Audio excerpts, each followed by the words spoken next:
మీరు ఏం చెప్పారు? నాకు వైఎస్ఆర్సీపీ అంటే నాకు ఇష్టము, జగన్మోహన్ రెడ్డి గారు అంటే నాకు ఇష్టము. అందుకోసమే నేను దువ్వాడ శ్రీనివాసరావు సపోర్ట్ చేశాను. ఆయన గెలిపించడానికి ఆయన ఎంత చేరానో అందుకోసమే నేను పార్టీలు కొనసాగుతున్నాను. చాలా బాగుంది Ravi, extraordinary. Thank you sir. ఇప్పుడే మాట మార్చేసాను. నేను చెప్పేది శ్రీనివాస్ గారికి నాకు రిలేషన్షిప్ కోసం. సంబంధం ఏంటి? అక్రమ సంబంధం. పార్టీ కోసం అడిగితే స్టిల్ ఇప్పటికీ మాకు జగన్మోహన్ రెడ్డి గారి అంటే అభిమానమే.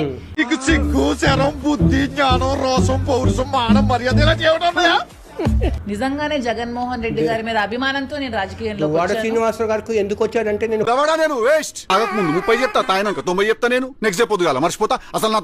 ఎందుకు వచ్చాడంటే నేను పార్టీ మీద అభిమానంతో వచ్చాను. నేను చెప్పలేదు మీరు నాకు మళ్ళీ ఆ వీడియో రివైండ్ చేయమంటారా? ఇలా ఏం చూసావా?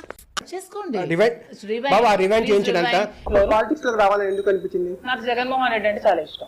అట్లుంటది మనతో. నాకు జగన్మోహన్ రెడ్డి అంటే చాలా ఇష్టం. నేను బేసికల్ గా జగన్ అన్నకి మంచి ఫ్యాన్. పొరపాటున మనిషి జాతిలో పుట్టేవరా? టిక్ టాక్ లో ఉన్నప్పుడు నేను చాలా వీడియోస్ జగన్ అన్నమే చేసేదాన్ని. నాకు జగన్మోహన్ రెడ్డి గారు అంటే ఇష్టము. పార్టీ ఇప్పుడు జగన్మోహన్ రెడ్డి గారు లేరు దువ్వాడ శ్రీనివాసరావు జీవితంలో. ఏమండి ఇప్పుడు వెంకటేశ్వర స్వామికి వెళ్ళి మనం మొక్కులు మొక్కుంటామండి. ఇది కావాలి, నువ్వు ఇక్కడ పతివ్రత మాటలు చెప్పొద్దు, ఓకేనా? ఇది కావాలని కొన్ని మొక్కులు నెరవేరుస్తాడు దేవుడు, కొన్ని మొక్కులు నెరవేర్చడు. నెరవేర్చినందు మాత్రాన భగవంతుని మనం వదిలేము.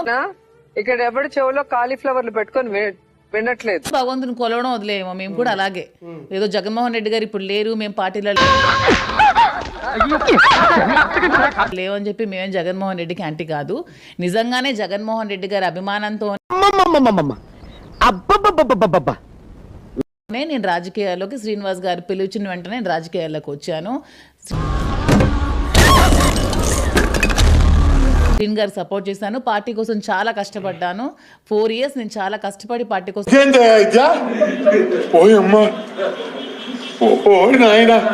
వర్క్ చేశాను. అవన్నీ జగన్మోహన్ రెడ్డి గారి మీద అభిమానంతోనే చేశాను.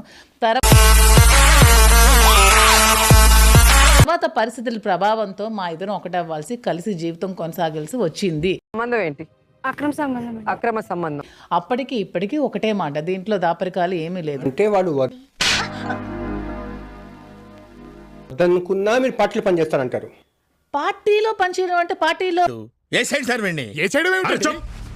చెప్పారు దువ్వాడ వాణి గారు విడాకులు ఇస్తే దువ్వాడ శ్రీనివాస గారిని పెళ్లి చేసుకోవడానికి నేను సిద్ధం అని. ఎంత కోఆపరేటివ్. వాళ్ళు ఇద్దరు విడిపోవడానికి గల రీజన్లు చాలా ఉన్నాయి, కానీ మీరు మీ భర్తతో విడిపోవడానికి ఏదైనా రీజన్ ఉందా? నా భర్తతో విడిపోవడానికి రీజన్ అంటే మాకు కొన్ని ప్రాబ్లమ్స్ ఉన్నాయి. మా ఇద్దరి మధ్యలో కొన్ని రీజన్స్, కొన్ని ప్రాబ్లమ్స్ ఉన్నాయి. ఉండడం వల్లే మేము కొద్ది రోజులుగా దూరంగా ఉండడం జరిగింది. ఆ ప్రాబ్లమ్స్ ఏవనేవి మా వైఫ్ అండ్ హస్బెండ్ అండర్స్టాండింగ్ మధ్యలో ఉంటుంది. మేము చెప్పలేదే, నువ్వు అడగలేదు కదా బావా, కన్సర్న్ తో విడిపోతాము. విడిపోయి నేను శ్రీన్ గారు ప్రెసెంట్ లివింగ్ టుగెదర్ లోనే ఉన్నాము, కలిసే ఉంటాము.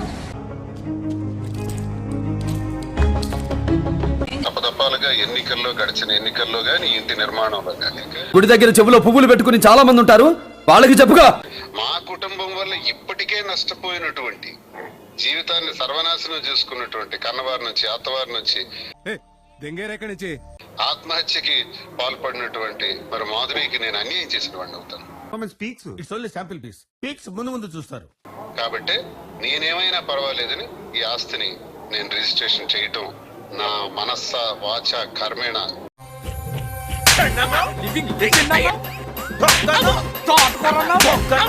నా మనస్ఫూర్తిగా నేను ఆమెకు ట్రాన్స్ఫర్ చేయటం జరిగింది.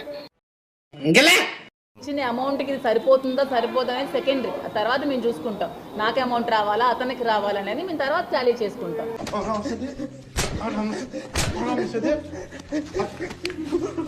ప్రెసెంట్ నాకు ఇవ్వాల్సిన అమౌంట్ కి ఈ ఇల్లు కూడా ఆక్యుపై చేసుకోవాలని చూస్తున్నారు కాబట్టి నేను నష్టపోతాననే ఉద్దేశంతో అతను నాకు రిజిస్ట్రేషన్ చేయడం జరిగింది.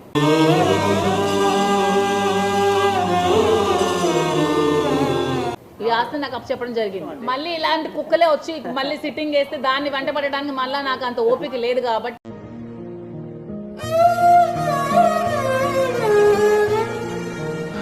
నా ఇంటికి నేను తాళాలు వేసుకోవడం జరిగింది. భయం అనేది నా బ్లడ్ లోనే లేదండి. భయపడి ఒక రేంజ్ తర్వాత మన దగ్గర మాటలు ఉండవు. అయితే నేను ఒక్కదాన్ని అక్కడ మేడ మీద ఫేస్ చేసుకొని కింద 100 మంది నేను ఫేస్ చేసుకోను. కోతలే భయపడితే ఈ ప్లేస్ లో నేను ఉండను కూడా. భయం అనేది నా బ్లడ్ లోనే లేదు. ఎందుకు అడుగు తింటానికా?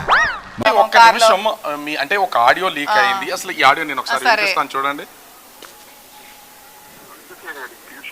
ఇంకోటి ఏదో అన్నావురా, సరిగ్గా గుర్తు రావడం లేదు. డీటెయిల్స్ అన్ని ఎందుకులేండి? స్టార్టింగ్ ఒకసారి పట్టరా, నాకేమని పిలిచారు? అమ్మ ఒక్కరే షాప్ అండి. ఒకసారి ఆ అమ్మాయి లెగుస్తుందండి. నాకు అసలు శ్రీను గారు అమ్మ అని ఎందుకు పిలుస్తారండి? కానీ మీరు కూడా అసలు శ్రీను గారు నాకు అమ్మ అని ఎందుకు పిలుస్తారు? ఎవరన్నా ఏమండి అని అంత ప్రేమగా పిలవాలి. నేను ఏమండి అని పిలవనండి, నేను రాజా అని పిలుస్తానండి. మానవత్వం ఉందా? బుద్ధి ఉందా? బుర్ర ఉందా? నేను వాయిస్ పెడతాను. ఇక్కడ దీంట్లో కూడా ఈ ఆడియోలోనే మీరు ఫోన్ లిఫ్ట్ చేయగానే ఏమండి అని పిలుస్తున్నారు. తెలియక అడుగుతున్నాను, ఇదో బతుక చెప్పండి. అంటే ఏ రిలేషన్ ఉండబట్టి అనేది ఖచ్చితంగా డౌట్ వస్తుంది కదా. ఆయన కూడా మిమ్మల్ని అమ్మ అంటున్నారు, దాన్ని మీరు డిఫైన్ చేసుకుంటున్నారు. ఇప్పుడు ఎక్కడ కొట్టాలరా నిన్ను? కొట్టకుండా పనే మార్గం లేదా? అసలు అతను అమ్మ అని ఎందుకు పిలుస్తారండి? అమ్మకి అమ్మ అని పిలుస్తారు, నాకెందుకండి అమ్మ అని పిలుస్తారు? నాకు రాజు అని పిలుస్తారు. అవన్నీ ఆడియో ఫేక్. నేను ఒకటే ఆడియో ఫేక్, ఎందుకంటే రాజా అని పిలుస్తాను. నేను ఏమండి అని పిలవను, అతను నాకు అమ్మ అని పిలవరు.